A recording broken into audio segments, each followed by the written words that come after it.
예, 4시가 되었습니다. 지금부터 시작을 하겠습니다. 저는 농촌진흥청에 근무하고 있는 성재훈이라고 합니다. 이번 주 월요일부터 내일까지 농촌진흥청에서 신규 연구사를 모집하는 공채를 진행을 합니다. 이게 하필 방학 기간 중이라서 농촌진흥청에 오시고 싶어도 혹시 놓치신 분이 계실까봐 제가 방학 중에 이렇게 교수님들에게 부탁을 해서 급히 세미나를 하게 되었습니다. 이 세미나 내용은 지금 조 교수님이 녹화하고 계시니까 녹화한 내용을 나중에 공유해 주셔도 되고요. 이 파워포인트 내용도 그대로 공유해 주셔도 됩니다. 자, 오늘 제가 소개해 드릴 것은 농촌진흥청 공채입니다. 자, 대학교를 졸업하고 취업할 수 있는 분야는 매우 많습니다. 굉장히 많습니다. 그 중에 하나가 이제 공무원일 수도 있겠고, 대기업일 수도 있겠고, 중소기업일 수도 있겠고, 자영업일 수도 있겠고, 창업일 수도 있겠죠.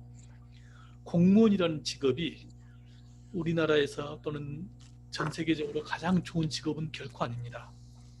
최고도 아니고 최선도 아닙니다. 그렇지만 많은 사람들이 직장 안정성 때문에 공무원을 많이 원합니다. 자기가 원할 뿐만이 아니고 배우자들도 공무원이기를 원하는 사람들이 많습니다. 다 아마 안정적인 직장이기 때문이겠죠. 그래서 제가 오늘 설명드릴 누구든지 전부 다 공무원이 되라는 게 아니고 공무원의 뜻이 있다면 굳이 행정직이나 경찰이 되려고 노력하기보다는 농촌진흥청의 연구사가 되는 게 어떠겠냐라는 말씀을 드리는 겁니다. 그렇다고 해서 제가 행정직이나 경찰을 무시하는 것은 결코 아닙니다. 조금 이따 제가 행정직이나 경찰보다 농촌진흥청 연구직이 더 낫다는 증거를 한 4가지 정도 보여드릴 겁니다.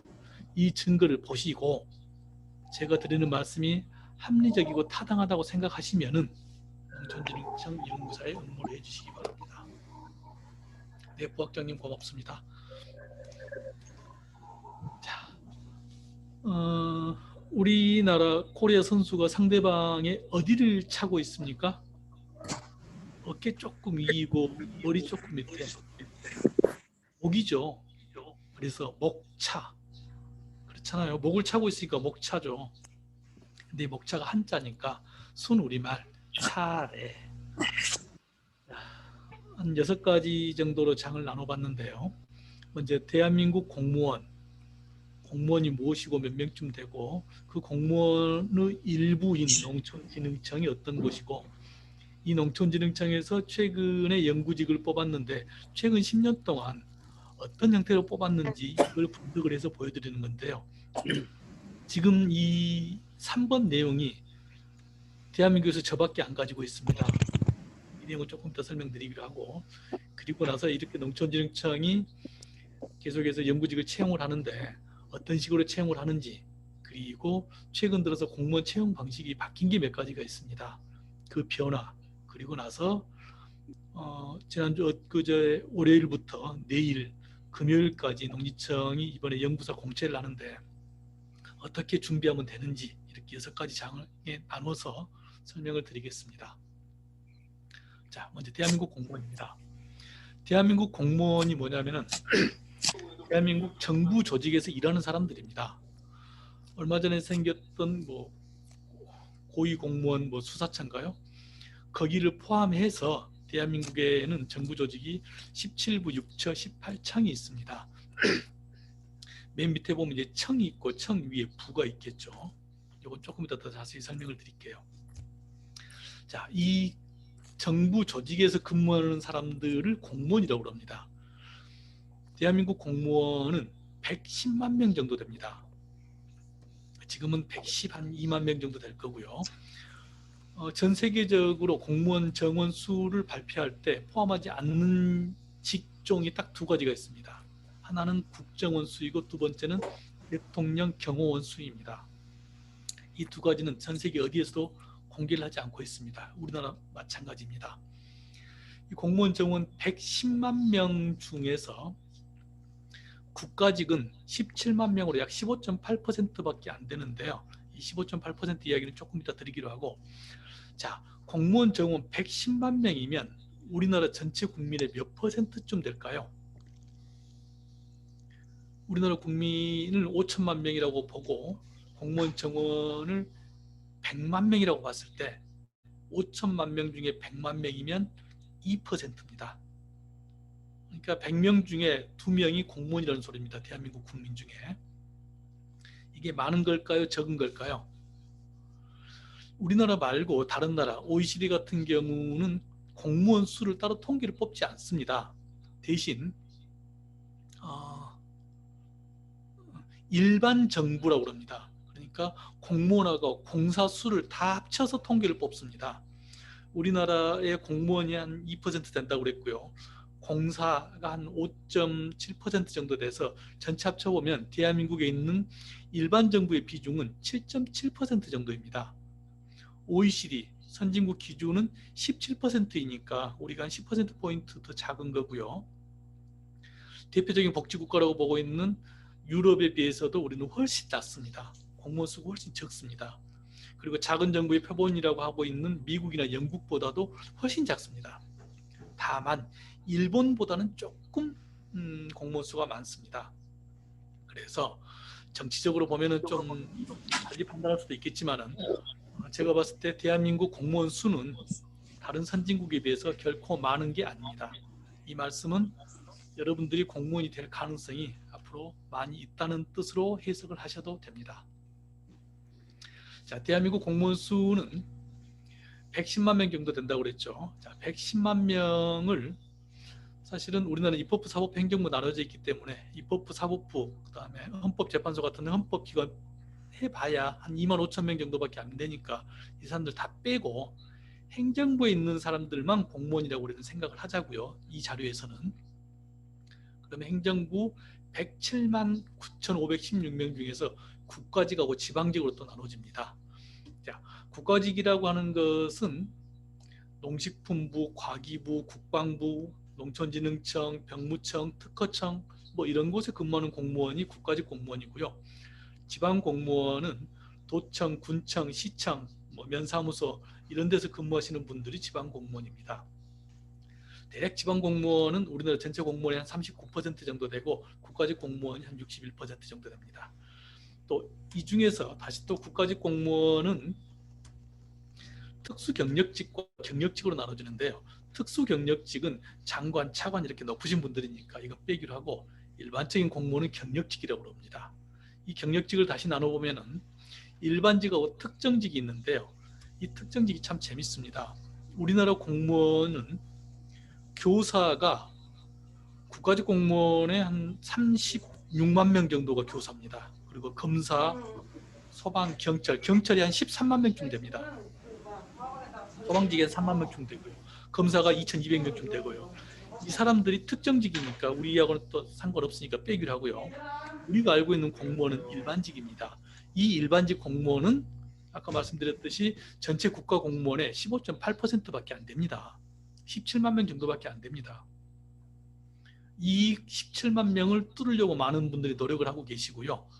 자, 이 일반직을 다시 또 자세히 보면은 일반직, 영구직, 지도직 이렇게 나눌 수가 있고요. 대한민국 국가 공무원 중에서 영구직 국가 공무원 수는 4,950명밖에 안 되니까요. 전체 국가 공무원의 약 한 0.75%밖에 안 됩니다. 그래서 영구직 공무원들은 자부심을 굉장히 많이 가지고 있습니다. 이 4,950명을 다시 좀 자세히 봅시다. 공무원 정원을 계급별로 해놓은 걸 보면은 1급, 2급 쭉 있는데 밑에 영구직이 9,062명이 있는데 그 중에서 국가직이 4,950명이고 지방직이 4,105명인데 이 4,950명을 좀 자세히 보면은 4,950명 보건복지부, 환경부 등에 나눠져 있고 그 중에 일부가 농촌진흥청이 있겠죠. 전체 국가직 영구 공무원의 22.2%인 1,098명이 농촌진흥청에 근무하고 있습니다. 이 말은 대한민국 농촌진흥청 연구직이 대한민국 연구원의 공무원의 연구 문화를 끌어가고 있다는 뜻이 됩니다.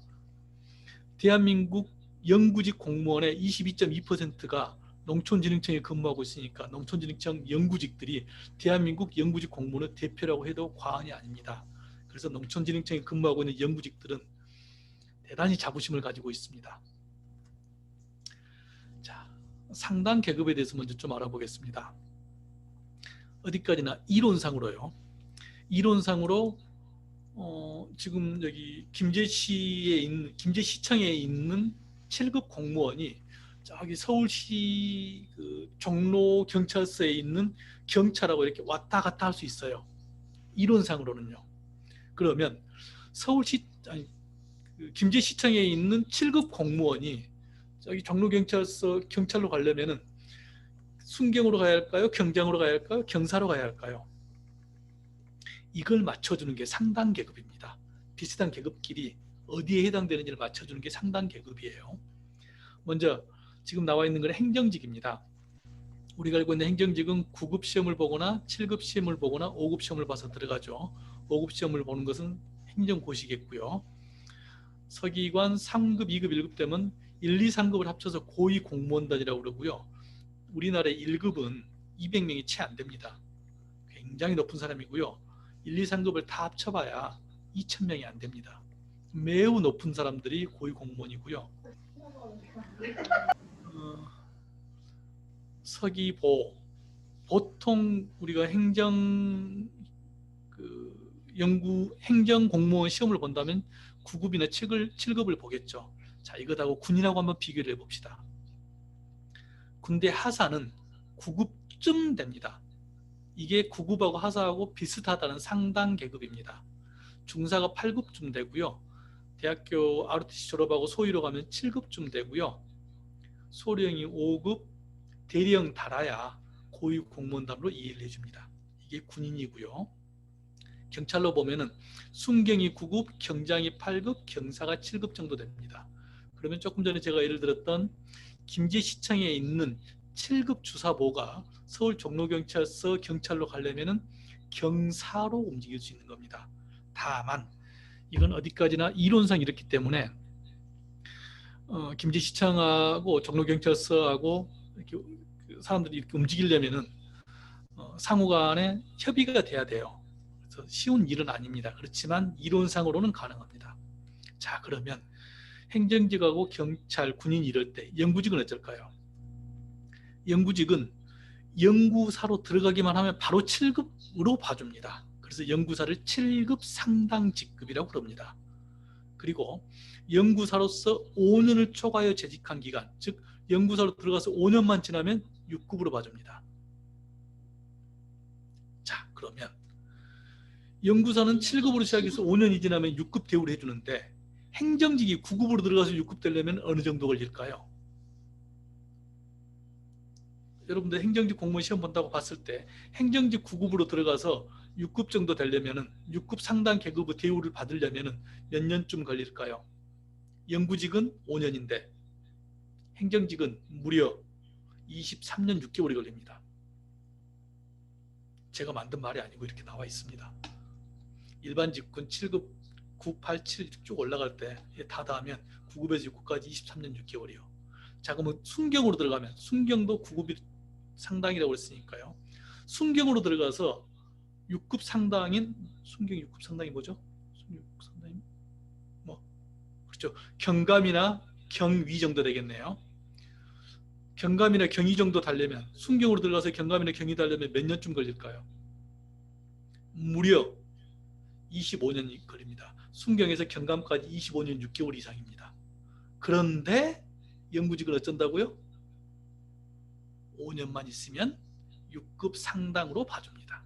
이만큼 연구직 계급이 높습니다. 상당 계급으로 우리가 확인할 수 있듯이 연구직 계급이 그만큼 높습니다. 자, 연구지도직 공무원. 오늘은 설명에서 제가 편의상 연구직과 지도직이 사실은 다른데 동일직급으로 생각하셔도 됩니다. 국가공무원법상 연구지도직 공무원은 일반직 공무원으로 분류됩니다. 아까 말씀드렸듯이 특정직이나 별정직이 아니고 일반직 공무원으로 분류되고 대한민국 국가공무원 중에서 일반직 공무원은 17만 명, 약 15.8%밖에 안 된다는 말씀을 드렸습니다. 일반적으로 공무원은 인사혁신처에서 주관해서 시험을 보지만 전문성이 필요한 직종의 특성을 인정받아서 연구지도직 공무원은 연구직 및 지도직 임용 등에 관한 별도 규정에 따라서 소속 기관장이 채용하도록 되어 있습니다. 그래서 농촌진흥청 연구직은 농촌진흥청장이 뽑습니다. 계급은 행정직 같은 경우는 1급에서 9급까지 나눠져 있지만 연구직하고 지도직은 2계급입니다. 관과 사 두 가지로 나눠져 있습니다. 자, 대한민국에는 법률이 5,000개가 넘는 법률이 있습니다. 이 중에서 제일 중요한 게 헌법이겠죠. 헌법은 모두 130개 조로 이루어져 있고요. 조 밑에 관련이 있는 것끼리 항으로 묶어놨습니다. 자, 헌법 제7조 1항에는 이렇게 나와 있습니다. 공무원은 국민 전체에 대한 봉사자이며 국민에 대하여 책임을 진다라고 나와 있습니다. 이게 제7조 1항입니다. 7조 2항은 뭘까요? 관련이 있으니까 같은 7조에 항으로 묶어놨을 텐데 7조 2항은 바로 이런 공무원, 국민에 대해 봉사하고 책임을 지는 공무원한테 신분을 보장한다는 뜻입니다. 그런 공무원한테 정년을 보장해 준다는 게 대한민국 헌법에 나와 있습니다. 그래서 공무원 신분이 안정적인 것입니다. 자, 이런 공무원의 일부분이 농촌진흥청입니다. 자, 대한민국 정부 구성은 조금 전에 잠깐 말씀드렸듯이 입법부, 사법부, 행정부 3권 분립이 되어 있고요. 입법부는 국회, 사법부는 대법원, 그리고 헌법재판소 뭐 이런 것 있는데 수는 다 합쳐봐야 25,000명밖에 안 되기 때문에 그건 오늘은 놔두고 오늘 행정부만 공무원이라고 보자고 그랬어요. 행정부 밑에 국무총리가 있고 국무총리 밑에 기획재정부, 외교부, 교육부, 국방부, 농식품부 이런 부가 있겠죠. 그 부 밑에 농진청, 산림청이 있는 거고요.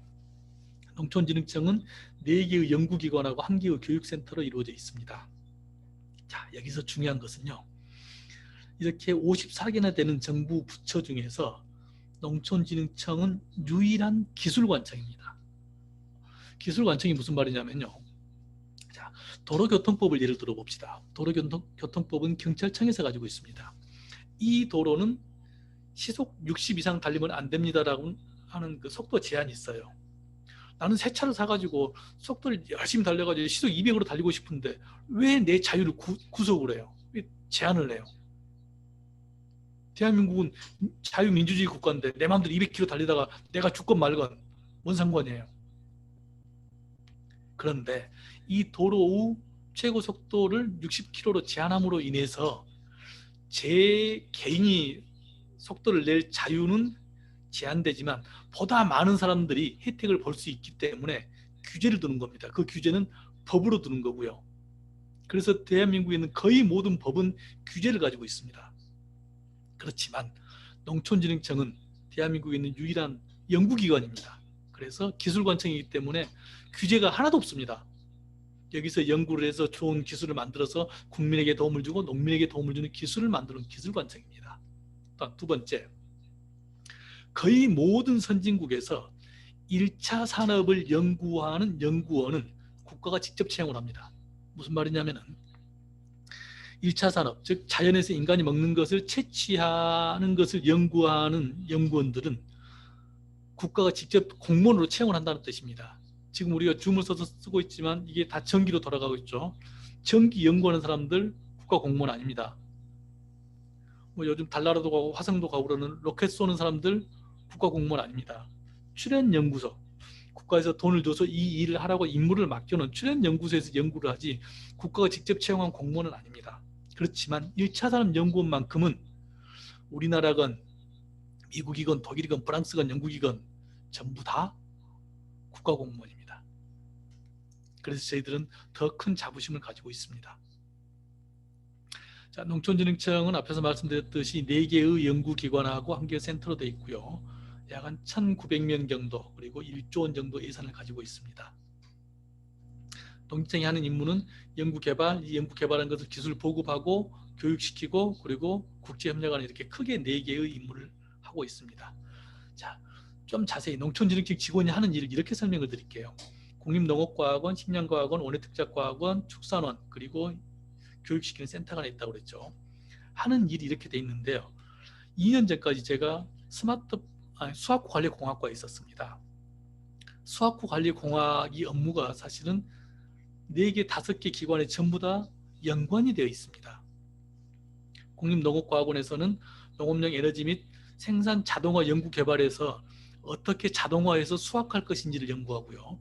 식량과학원에서는 벼 등 식량 작물을 수확한 이후에 어떻게 가공할지에 대해서 연구를 하고요. 원예특작과학원은 채소라든가 과수를 수확한 이후에 어떻게 저장하고 유통시켜서 하나로마트 매대 위에 올려놓을 것인가까지를 연구를 하는 것이고요. 국립축산과학원도 마찬가지 가축을 소를 또는 돼지를 도축한 이후에 어떻게 가공을 하고 어떻게 저장을 하고 어떤 유통 과정을 거쳐서 하나로마트 매대 위에 어떤 컵 위에다가 올려놓을 건지까지를 이쪽에서 연구를 합니다. 그리고 이 관련 내용을 교육시키는 게 농촌인적자원개발센터이고요. 이렇게 거의 모든 업무가 농촌진흥청의 소속기관에 다 연계가 되어 있습니다. 자, 오늘 제가 고개가 아파서 그렇습니다. 연구직 공무원을 소개해드리고 있는데 연구직 공무원의 종류를 먼저 설명을 드리겠습니다. 연구직은 크게 학예직과 기술직으로 나눠집니다. 학예직은 도서관에 계시는 분들이 학예직이라고 생각하시면 되고요. 오늘 제가 설명드릴 것은 기술직군입니다. 기술직군은 농업, 공업, 임업, 수의, 해양, 보건, 기상, 환경 이렇게 나눠지고요. 이 직렬은 다시 직류라는 전공으로 나눠집니다. 농업 직류는 모두 11가지가 있는데요. 이 11가지 직류는 대학에 여러분들 다니고 있는 대학의 전공과 거의 비슷하게 맞춰놨습니다. 농촌진흥청에는 이렇게 12개 직류만 근무를 하고 있습니다. 자, 농업이 4차 산업혁명하고 관련이 많다는 것은 많이 들어보셨을 거예요. 예전에는 인간이 먹는 것만 연구를 하는 게 농촌진흥청이었지만 요즘은 환경보전, 심지어는 건강, 그리고 생체 모방, 에너지까지도 다 연구하고 있습니다. 한 예로 3월 24일, 한 달 뒤인 정확히 말하면 3월 25일부터는 치유농업법이 시행이 됩니다. 치유, 즉 농촌진흥청에서 연구하는 게 이제 먹거리만 생산하는 게 아니고 사람의 치유, 치료까지도 농촌진흥청에서 연구를 한다는 뜻입니다. 치유농업에 보면 정의가 이렇게 되어 있습니다. 우리나라 국민 건강의 회복, 유지, 증진을 도모하기 위하여 다양하게 활용되는 농업, 농촌 자원이라고 나와 있어요. 그래서 농업, 농촌 자원이면은 넓은 들판을 편안하게 바라볼 수 있는 것도 농업, 농촌 자원이고요. 거기서 생산되는 배추도 농업, 농촌 자원이고요. 거기서 크고 있는 소 또는 귀뚜라미까지도 농업, 농촌 자원입니다. 이런 것을 이용해서 인간 심리, 치유까지도 이제는 농업의 분야에 포함이 된다. 그걸 여러분들이 농촌진흥청에 들어오셔서 연구를 하실 수가 있는 겁니다. 자, 농촌진흥청 최근 10년 동안 채용 현황을 한번 분석해 보겠습니다. 앞에서도 잠깐 말씀드렸지만은 일반직 공무원은 인사혁신처에서 주관해서 뽑습니다. 그렇지만 연구지도직 공무원은 연구직 및 지도직 공무원의 임용 등에 관한 별도 규정에 따라서 소속 부처에서 뽑습니다. 그래서 농촌진흥청에 근무하는 연구직은 농촌진흥청장이 직접 뽑습니다.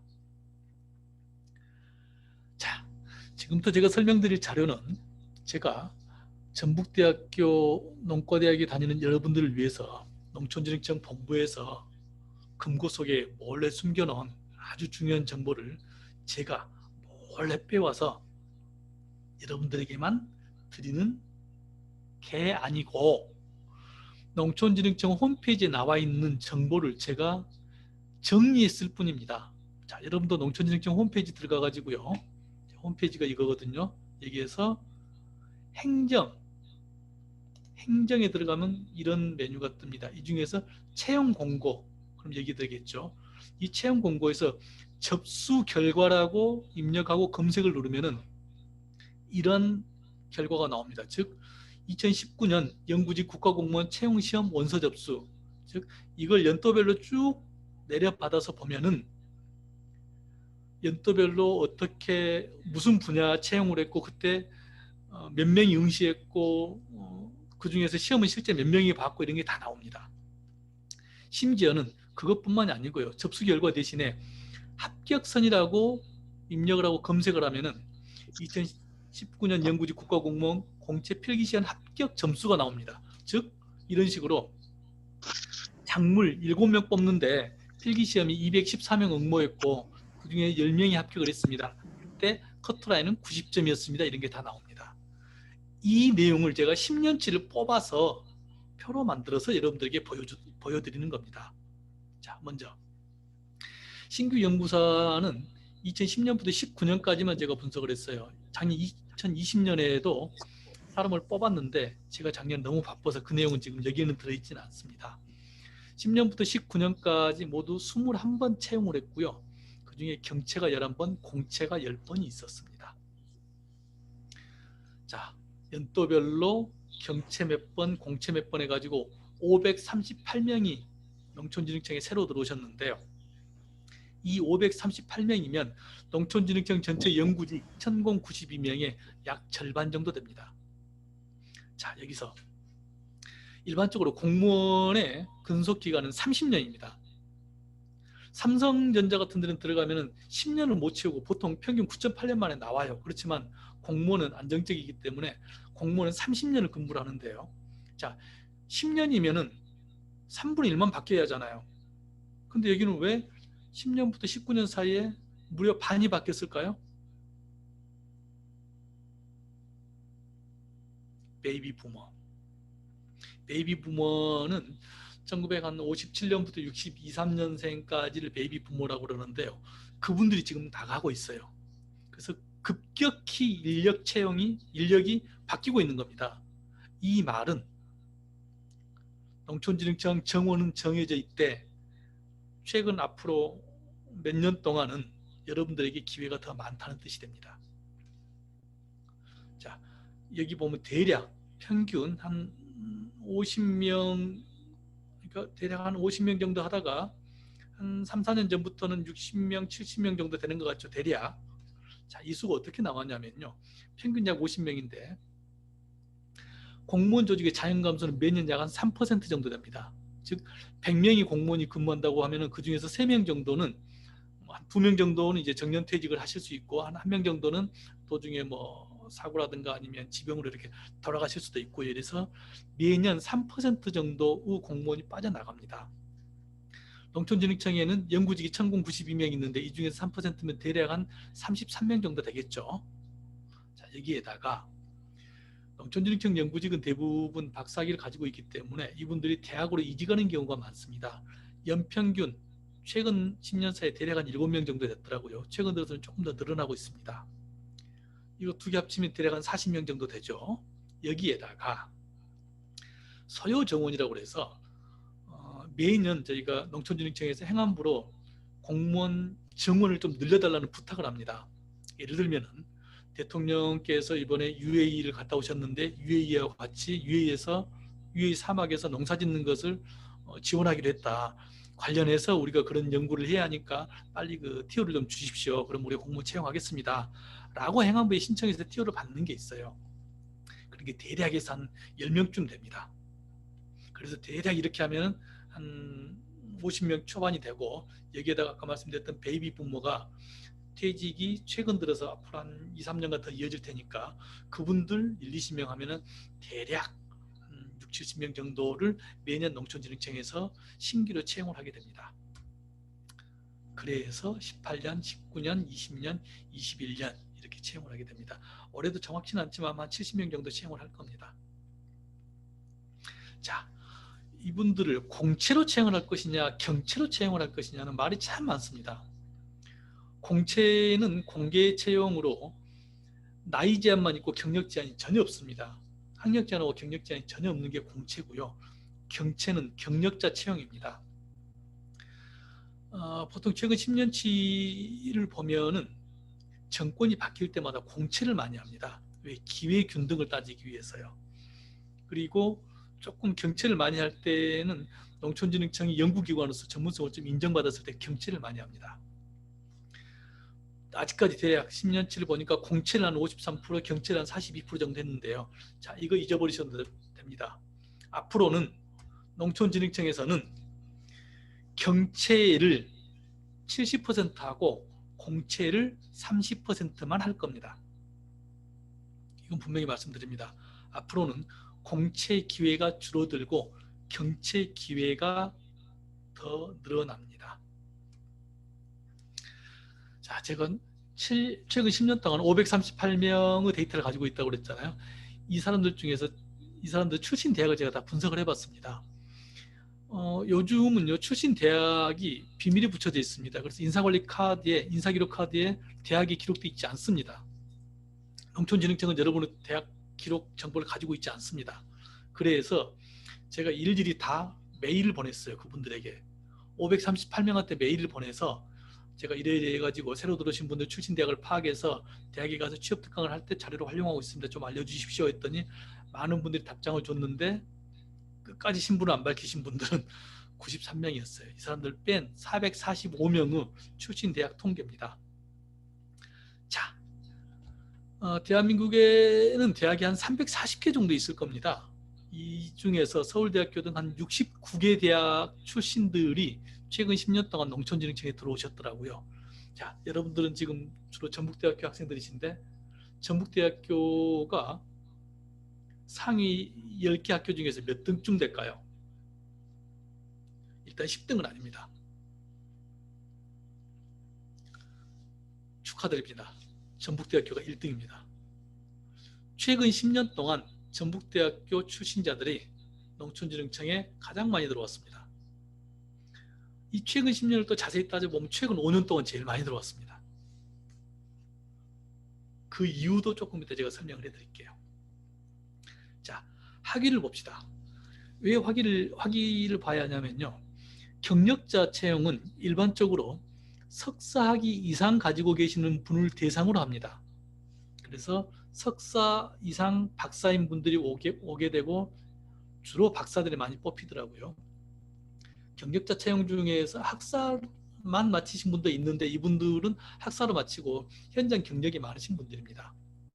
어쨌든 경력자 채용은 주로 77%가 박사들이 들어오십니다. 공채를 하게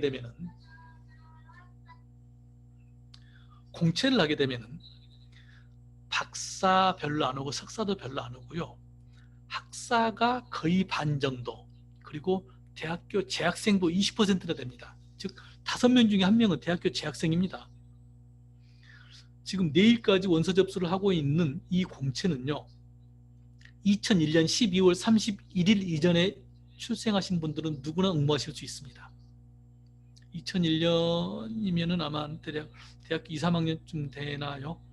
그분들은 누구든지 응모하실 수 있습니다. 만약 여러분들이 대학교 2학년 때 지금 현재 대학교 2학년이다. 근데 내일까지 원서 접수해서 이번에 4월 15일에 시험 봐서 합격을 했다.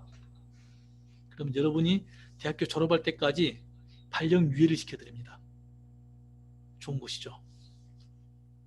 어쨌든 학위는 경력자 채용은 대부분 박사, 공채는 학사가 절반, 대학교 재학생이 20% 해가지고 대부분이 대학교만 졸업했거나 대학교 재학생입니다. 또 자격증 보유도 매우 중요합니다. 자격증은 경력자 채용하고는 상관이 없습니다. 경력자는 면접으로 뽑고 공채는 시험으로 뽑는데 시험 볼 때 자격증이 있으면 5% 가점을 해줍니다. 그래서 자격증이 매우 중요합니다. 자, 최근 10년 동안 공채로 들어오신 분들이 321명인데 이분들 자격증 보유 현황을 봤더니 2010년에 40명이 합격하셨는데 40명 모두 자격증이 있었습니다. 자격증이 2개 있거나 3개 있거나 뭐 10개 있거나 상관이 없이 자격증 하나만 인정을 해줍니다. 11년도도 76%가 자격증을 가지고 있었어요. 쭉쭉쭉쭉 해보면 대부분 80% 이상이 자격증을 가지고 있습니다. 그런데 2017년만 이상하게 자격증이 없었네요. 없는 게 아니라 한 60%가 안 되네요. 그래서 이상하다고 해서 좀 자세히 제가 지켜봤어요. 그랬더니 2017년도에는 자격증이 없는 농촌경제하고 잠업이 있었어요. 이분들을 빼고 나면은 그래도 3분의 2는 자격증을 가지고 가점을 받고 합격을 하신 분들입니다. 여기서 중요한 것은 여러분들이 대학을 다니시면서 적어도 자격증 하나는 따 놓으셔야 한다는 뜻입니다. 자, 이제는 합격 점수 커트라인을 봅시다.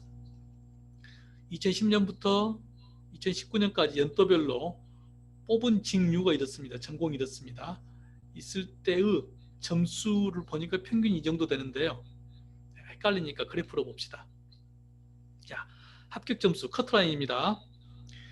2010년부터 14년, 15년까지는 대략 한 65점에서 한 70점 정도 되죠. 그렇죠. 그리고 최근 들어서 2018년, 19년에는 조금 더 높아서 한 평균 한 80점, 70점에서 한 8, 90점 정도 됩니다. 자, 농촌진흥청 연구사의 커트라인 점수는 대략 예전에는 60에서 75점이고 요즘 들어서 한 7, 8, 90점 정도 됩니다. 자, 기억해 두시고요. 자, 이걸 일반 행정직 공무원 시험하고 한번 비교를 해봅시다. 작년 2020년 9급 행정직 커트라인이 이건 합격선이 500점이니까요. 100점 만점으로 환산해 보니까 대략 70점대 후반쯤 돼요. 그렇죠. 이게 9급이고요. 7급을 볼까요? 7급은 100점 만점이니까 대략 보면은 한 89점, 81점, 75, 95, 82 이렇게 되면은 이렇게 보면은 일반 행정직 7급하고 9급 합격선은 농촌진흥청 연구사보다 높아요, 낮아요? 이렇게 볼 수 있죠. 연구사 커트라인은 9급과 비슷하거나 7급보다는 낮은 수준이다. 그렇죠. 오히려 행정직보다 연구직 커트라인이 더 낮다고요. 두 번째, 경쟁률을 볼까요? 얼마나 많은 사람들이 피 터지게 싸우는지 경쟁률. 이것도 마찬가지 연도별로 전공인데 평균 그래프로 봅시다. 응시한 사람들 기준으로 보면은 원서를 내놓고 필기시험 안 보신 분들도 있으니까 그분들 빼고 응시한 분들만 보면은 10년부터 14년, 15년까지는 대략 한 20에서 한 40, 한 50% 정도가 20대 1, 50대 1 이 정도 됐다고 볼 수 있잖아요. 근데 최근 들어서는 경쟁률이 한 20대 1 정도로 낮아졌네요. 그렇죠. 대략 한 30대 1 정도 되는데 요즘 들어서는 한 20대 1 수준이다 하고 우리가 정리할 수 있고, 이걸 다시 행정직하고 한번 비교해 봅시다. 국가직 공무원 행정직을 보면은 9급은 경쟁률이 126대 1, 25대 1, 24대 1, 33대 1, 223대 1, 17대 1 뭐 이 정도 되죠. 이게 9급이고 8급 볼까요? 8급은 76대 1, 66대 1, 47대 1, 46대 1, 뭐 46대 1. 자, 다시 농촌진흥청 연구직은 어쨌다고요? 벌써 기억 안 나십니까? 농촌진흥청은 30대 1 정도, 최근 들어서는 20대 1. 그러면 당연히 행정직보다도 농촌진흥청 경쟁률이 낮죠. 자, 앞에서 커트라인 낮았죠. 경쟁률도 낮습니다. 자, 더 나갑시다. 이 지방직 경쟁률이니까 그냥 넘어가겠습니다. 이것보다도 훨씬 낮습니다. 자, 필기시험 응시율, 원서를 내놓고 시험을 봤는지 안 봤는지. 자, 응시율까지 제가 분석을 해봤습니다. 마찬가지 그래프로 봅시다. 자, 2010년부터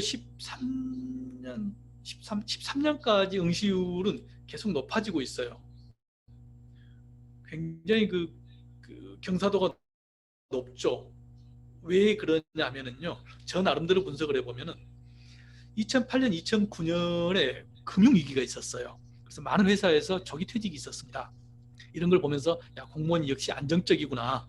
농촌진흥청도 공무원이니까 농대 나온 나는 농촌진흥청 연구직 한번 해봐야지 해서 많은 분들이 농촌진흥청에 원서를 내고 응시를 했습니다.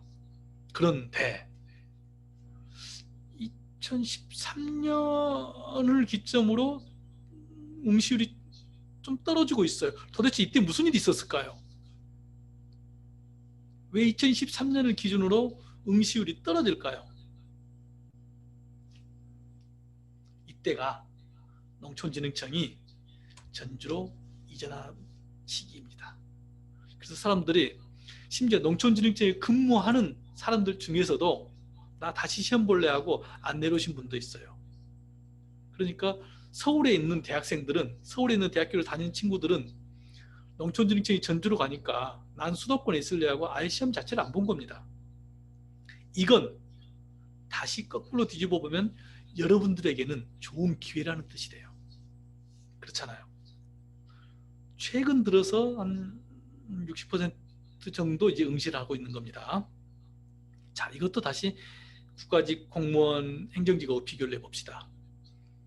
국가직 공무원 9급 필기시험은 대략 응시율이 74, 75, 76, 79 최근 들어서도 아마 뭐 비슷하겠죠. 9급이 이렇고 7급은 50, 70, 70 대략 70% 이상이 응시를 하고 있어요. 자, 농촌진흥청 어쩐다고요? 대략 60% 수준. 전주 이전 후 더 낮아지고 있다. 자, 이걸 이제 정리해 봅시다.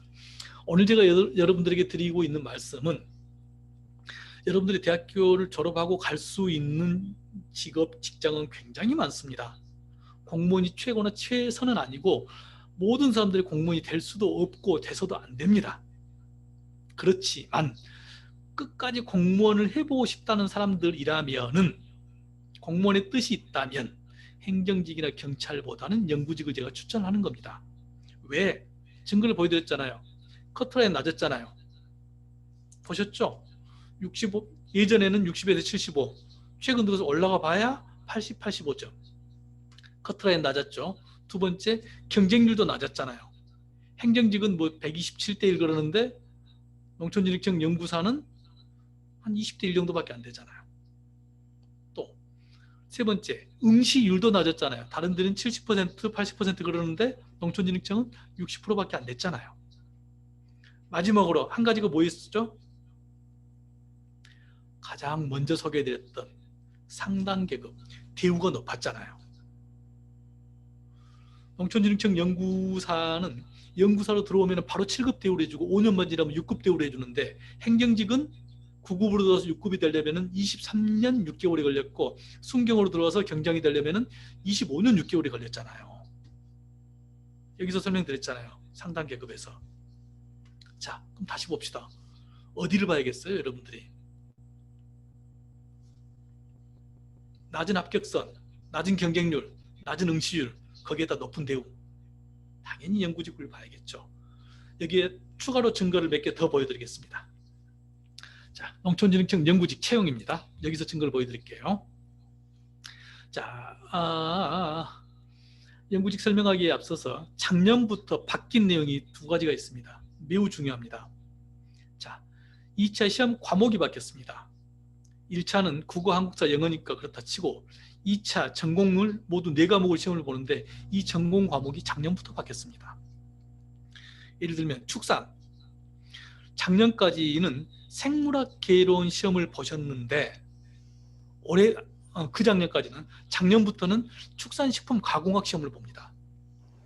그러니까 그 작년까지 축산연구사 시험을 준비했던 사람은 이게 바뀐지를 모르고 생물학 개론을 준비할 수도 있어요. 당연히 그러면 안 되겠죠. 2차 시험 과목이 바뀌었다는 걸 잘 아셔야 합니다. 두 번째, 시험 공고 및 시험 날짜가 바뀌었습니다. 자, 일반적으로 공무원을 채용하는 절차는 이렇게 됩니다. 공고, 원서 접수, 필기시험, 최종 발표, 발령 이렇게 되는데요. 공고를 하고 나서 원서 접수까지 1개월 이상 2개월을 의무적으로 공고 기간을 두도록 되어 있습니다. 그래야 많은 사람들이 알 수가 있으니까요. 그리고 원서 접수하고 필기시험까지 저희가 준비할 시간이 2개월 정도 필요합니다. 왜 그러냐면요. 자, 공고를 내고 원서 접수를 받았어요. 저희가 이번에 24명을 뽑는데 24명밖에 만약에 원서를 안 냈다. 그러면 저희가 그냥 이쪽에서 농촌진흥청 강당에서 시험 보면 돼요. 그렇지만 만약에 한 2,000명이 냈다. 그러면 여기저기 중학교 강당을 빌려가지고 시험을 봐야 하잖아요. 그래서 원서 접수 결과에 따라서 필기시험 장소가 바뀝니다. 그러면 학교를 섭외해가지고 또 뭐 강의실 빌리고 이러는 기간이 필요해요. 시험 문제 복사하고 시험 문제 출제하고. 그래서 2개월이 필요하고요. 필기시험 보고 나서 면접시험 보죠. 면접시험 보고 나서 최종 발표한 다음에 이분들이 신원조회하죠. 어디로 발령될지 조사해야죠. 이게 또 2개월 정도 걸려요. 그래서 역산해서 최소한의 기간이 필요해요.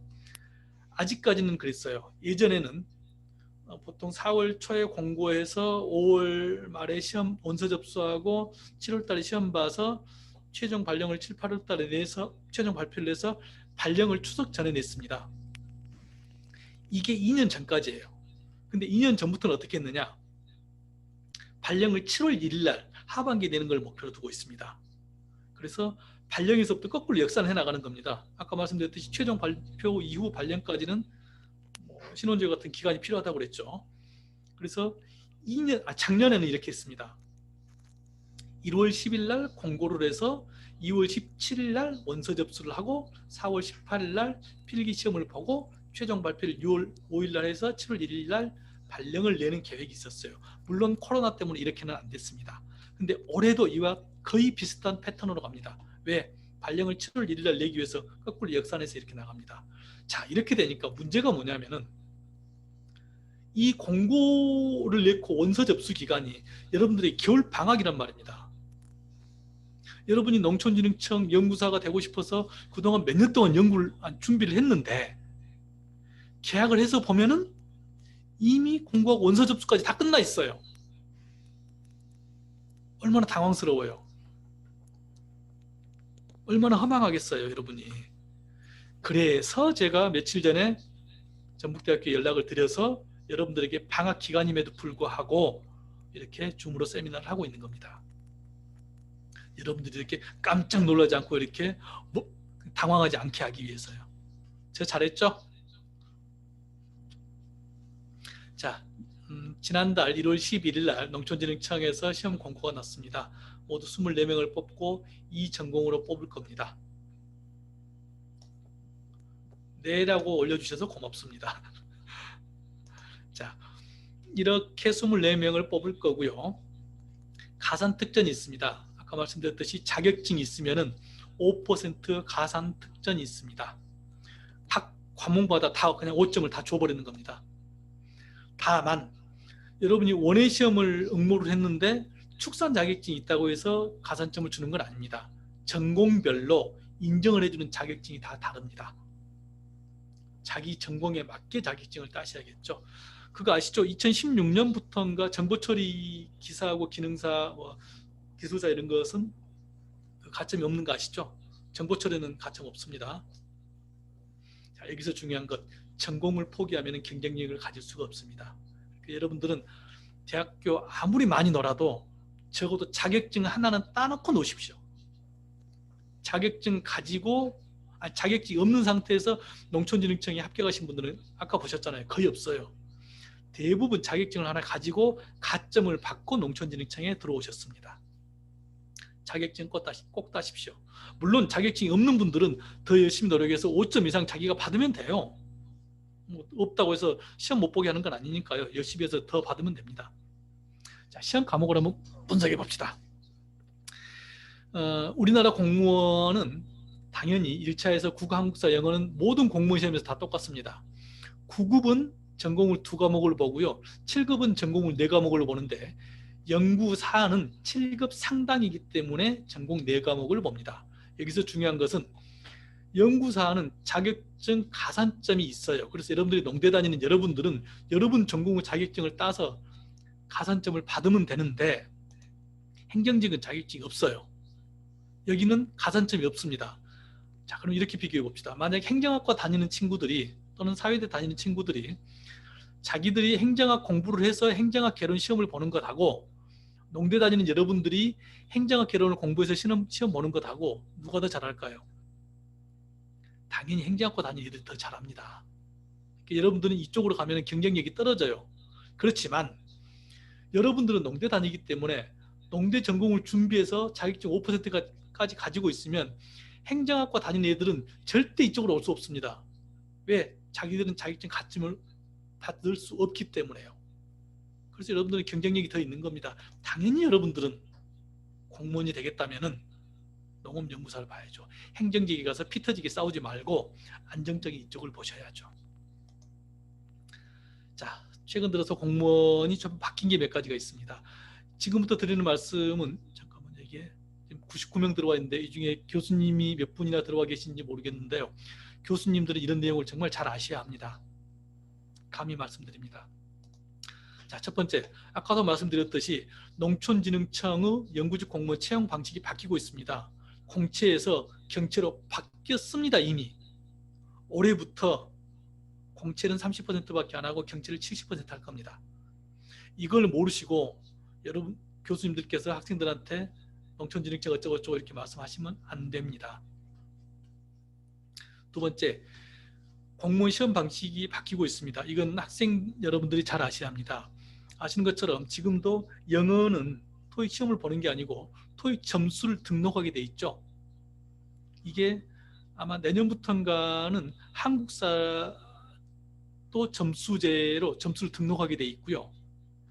내후년 22년인가 23년부터는 국어도 이렇게 점수를 등록하게 돼 있습니다. 이런 흐름도 아셔야 하겠죠.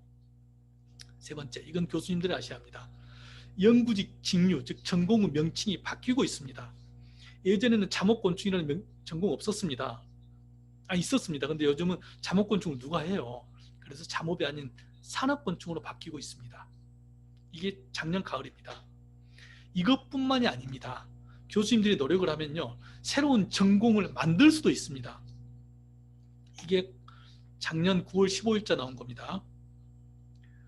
행안부 인사혁신처 같이 보도자료를 낸 건데요. 여기에 따르면은 데이터 직류, 즉 데이터 전공 연구직류가 생긴 겁니다.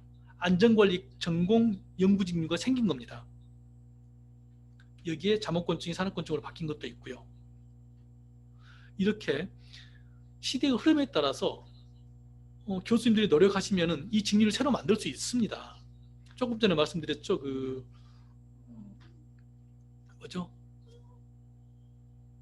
농촌진흥청에서 치유농업법을 만들어서 3월 25일부터 시행한다고요. 그러면 많은 분들이 노력하면 치유농업 직류를 만들 수도 있는 겁니다. 치유농업 직류를 만들어줌으로써 농대를 졸업한 여러분들이 취업할 수 있는 분야가 넓어지는 겁니다. 이런 건 교수님들이 아시고 농촌진흥청이라든가 행안부라든가 이런 인사혁신처라든가 이런 곳에 적극적으로 좀 어필을 해야죠. 그래야 졸업생들이 나갈 수 있는 이런 연구직 직류가 새로 생기는 거죠. 전공별로 시험 과목이 작년부터 바뀌었다고 그랬잖아요.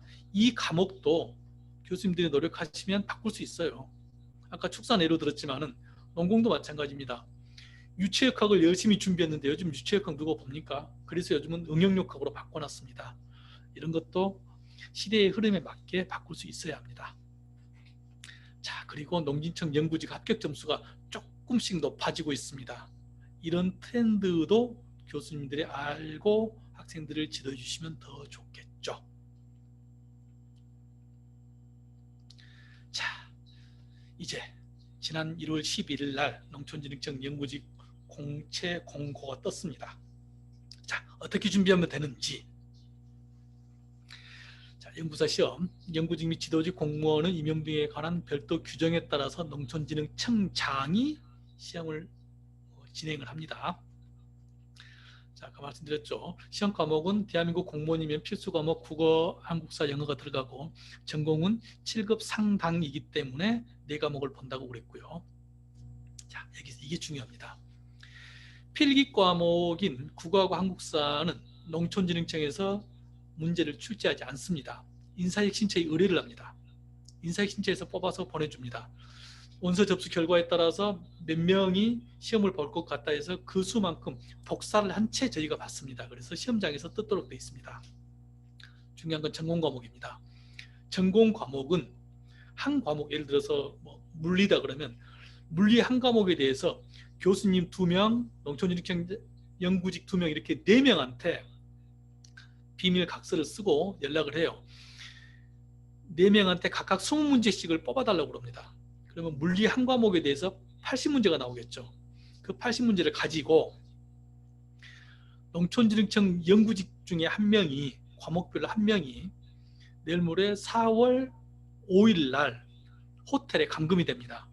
그래서 4월 5일부터 4월 15일 여러분 시험이 4교시 시험 시작이 될 때까지 감금이 됐는데 그분들이 거기 안에서 80문제 중에서 20문제를 뽑습니다.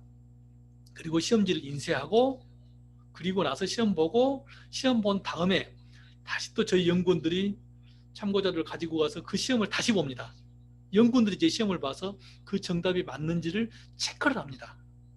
이런 검증 과정을 거치는데요.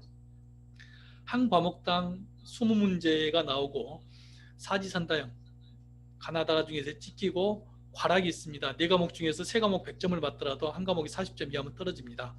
여기서 중요한 게 2가지가 있습니다. 첫째, 시간 내에 풀 수 있도록 복잡하지 않은 문제를 냅니다. 어제 어떤 분이 그러더라고요. 기사시험 문제하고 농촌진흥청 연구사 문제가 어떤 게 더 어렵냐고요. 기사시험이 더 어렵습니다. 연구직 시험이 더 쉽습니다. 왜? 기사시험은 자기 계산기 가지고 들어가서 풀게 돼 있잖아요. 그리고 필기로 풀어야 하잖아요. 연구직 시험은 사지선다형이고 계산기를 못 가지고 가기 때문에 복잡하지 않은 문제를 내요. 그래서 기사보다 훨씬 쉽습니다. 2번째, 이게 중요합니다. 잘못 출제하면 뒤탈이 매우 크기 때문에 검증된 문제를 씁니다. 검증된 문제가 뭘까요? 검증된 문제는 교과서에 나와 있거나 문제집에 나와 있는 문제입니다. 잘못 출제하면 뒤탈이 크다고 그랬습니다. 자, 문제를 출제를 했는데 정답이 2개예요. 그래서 이번에 2명을 뽑아야 하는데 어쩔 수 없이 3명을 뽑게 됐어요. 그럼 어떻게 해요? 야, 이번에 2명만 뽑아야 하니까 3명이 가위바위보 해가지고 1명은 떨어져. 이렇게 말할 수 없잖아요. 3명 다 뽑아야 돼요. 그럼 저희들이 예산은 정해져 있는데 월급을 어떻게 줘요? 굉장히 큰 문제가 발생합니다. 그럴 뿐만 아니고 그 문제를 출제하신 분은 매우 곤란해지겠죠. 그래서 검증된 문제를 활용을 합니다. 복잡하지 않은. 자, 이건 제가 시험 봤던 경험입니다. 저는 20년이 넘은 97년에 시험을 봤었는데요. 그때나 지금이나 방식은 똑같을 겁니다. 자, 저는 97년 말에 박사학위 논문을 쓰고 있었어요. 그때 시험을 보려고 하니까 박사학위 논문이 중요했지 시험이 중요하지는 않았어요. 그때 당시. 그래서 후배를 시켜서 문제집을 사오라고 그랬습니다. 그 문제집을 사다가 또 다른 후배들을 시켜서 야, 맨 뒤에 가면 정답이 나와 있어. 이 정답 좀 체크해줘. 한 다음에 제가 풀어봤어요. 풀면서 아는 문제는 빼고 모르는 문제만 잘라냈어요.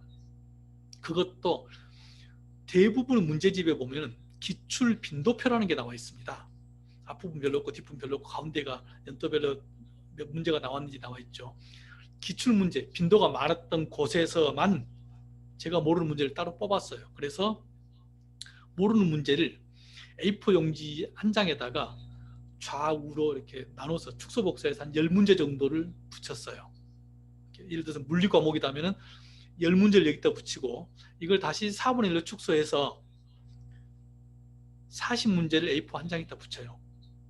그리고 다시 또 이걸 양면을 활용을 하면은 A4 한 장에 80문제가 들어갑니다.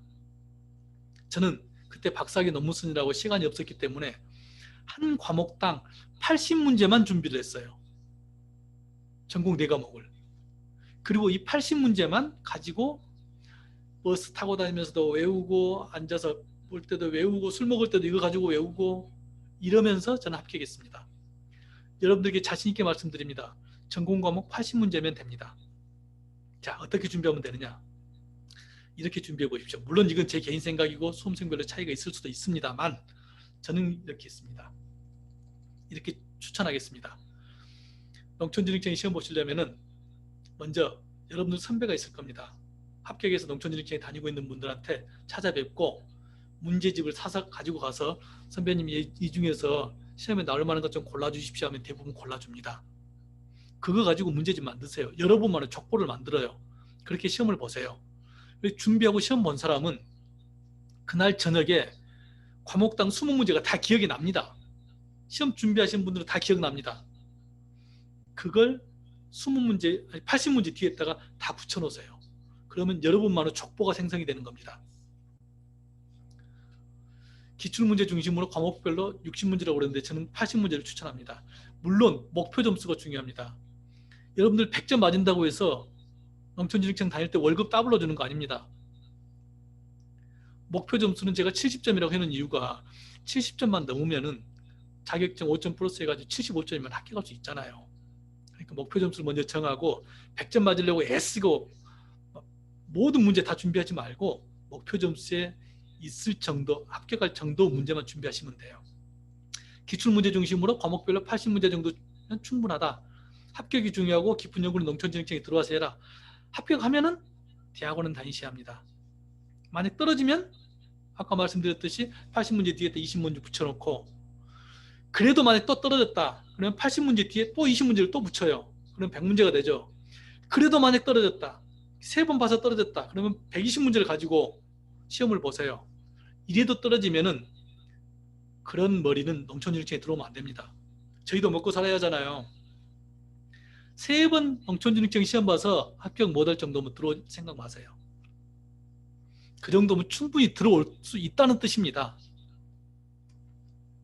평소에는 대학생활 많이 즐기시고요. 자격증은 꼭 따놓으시기 바랍니다. 자, 이건 제가 준비한 게 아니고 다른 최근에 입사하신 선배들이 했던 말이에요. 다음 카페 초가사랑이라는 곳에 가면은 다양한 정보가 많이 있나 봅니다. 전공 과목을 어떻게 준비하면 된다는 것, 그다음에 이런 내용은 저는 잘 모르겠습니다. 그리고 국어와 한국사는 인사처에서 주관하는 같은 해 순경 등 다른 직종 시험 문제와 겹치기도 하겠죠. 당연하겠죠. 인사의 신체 출제하니까요. 자, 여기까지 말씀드렸고요. 지금 제가 이 자료에서 제가 설명드린 자료 중에서 18쪽 그림 하나만 제가 만든 게 아니고 나머지는 전부 다 제가 직접 만든 겁니다. 여러분은 이 자료를 전부 다 가져다 쓰셔도 됩니다. 자, 여기까지 딱 1시간 동안 설명드렸네요.